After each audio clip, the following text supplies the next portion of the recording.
السلام علیکم ورحمۃ اللہ وبرکاتہ دوستوں، امید کرتا ہوں آپ خیریت سے ہوں گے۔ میں ہوں محمد مقصود قاسمی اور آپ دیکھ رہے ہیں باغ مدینہ یوٹیوب چینل۔ ماں باپ نے اپنی بیٹی کے لیے جو خواب دیکھے تھے انہیں شرمندہ تعبیر کرنے کے لیے بیٹی نے سخت جدوجہد کی، لیکن اس خوشی میں خواب دیکھنے والے والدین شامل نہیں ہیں۔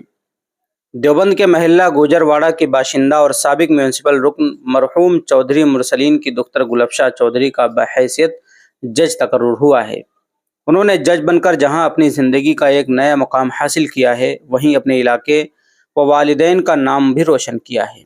گلفشا چودھری کے بطور جج منتخب ہونے پر عوامی حلقوں، خاندان کے افراد اور عزیز و اقارب نے خوشی کا اظہار کیا ہے اور لڑکی کو مبارکباد کا سلسلہ جاری ہے۔ بیٹی نے گزشتہ روز آئے نتائج میں شاندار کامیابی حاصل کر کے پورے علاقے اور سماج و ملت کا نام روشن کیا ہے۔ حالانکہ گلفشا کے والدین چودھری مرسلین اور والدہ عمرانہ ان کی اس خوشی میں شامل نہیں ہیں، کیونکہ گزشتہ 1 سال قبل چند مہینوں کے اندر دونوں کا انتقال ہو گیا تھا۔ آج سیکریٹری شعبہ دینی تعلیمی آل انڈیا ملی کونسل مولانا ڈاکٹر عبد المالک مغیثی نے حوصلہ افزائی اور مبارکباد پیش کرنے کے لیے گلفشا کے بھائی چودھری ندیم و گھر کے افراد سے ملنے پہنچے۔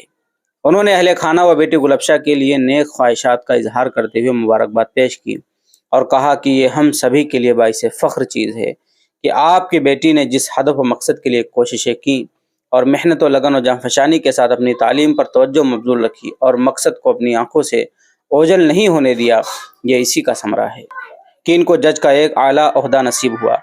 میں آپ سبھی کو اپنی جانب و ملی کونسل کی جانب سے مبارکباد پیش کرتا ہوں اور بیٹی کی مزید ترقی کے لیے دعا گو ہوں۔ اس موقع پر حاجی محبوب، حاجی مسروف رحمتی، حاجی ابراہیم رحمتی کے علاوہ شہر دیوبند کے معزز حضرات موجود رہے۔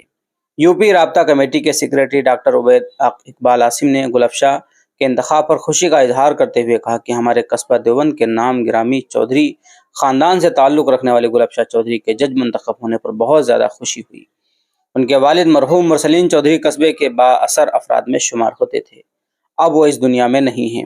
اللہ تعالیٰ انہیں جنت الفردوس میں اعلیٰ مقام عطا فرمائے۔ ہماری دعا ہے کہ وہ ترقی کے اعلیٰ منازل جلد از جلد طے کرے اور اپنے منصفانہ اور ملک و ملت کا نام روشن کرے۔ ان کے علاوہ گلفشا کے جج بننے پر آل انڈیا گوجر مہاسبھا کے ضلع صدر شکیل گوجر پردھان نے خوشی کا اظہار کرتے ہوئے کہا کہ گلفشا نے عظیم کارنامہ انجام دیا ہے جس کے لیے وہ قابل مبارکباد ہیں۔ دیوبند کی سماجی و سیاسی شخصیت سکندر گوڑ، کانگریس کے ضلع صدر چودھری مظفر علی، جمیعت المہند کے شہر صدر چودھری صادق، قاری زبیر احمد قاسمی، جمیعت المہند کی مجلس منتظمہ کے رکن مولانا شمشیر قاسمی، نسیم انصاری، ایڈوکیٹ ارشد صدیقی وغیرہ نے گلفشا کی کامیابی پر خوشی کا اظہار کرتے ہوئے مبارکباد دی۔